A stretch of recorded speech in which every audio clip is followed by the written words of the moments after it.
Want to know how to turn a boring clip like this into a cinematic and interesting one like this?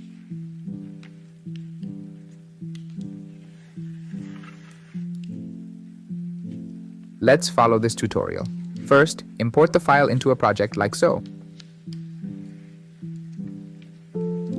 First step, we'll add some movement to the video. Go to the end of the clip and add a keyframe there, then move forward and slightly enlarge the file.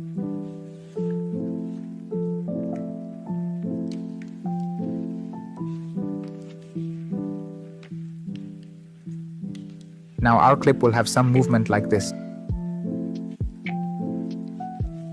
Next, we'll add a blur effect. Choose an effect, video effect, opening and closing, halo blur. Adjust the speed to around 25 and intensity to 100. Add a keyframe at the beginning.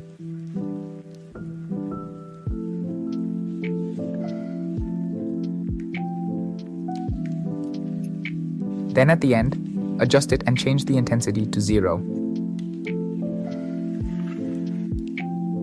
This keyframe will make the blur effect smoother, gradually fading away like this.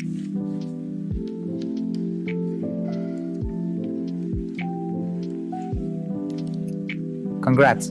Now you've got a more cinematic clip. Don't forget to subscribe and feel free to comment for any tutorial requests. Thanks!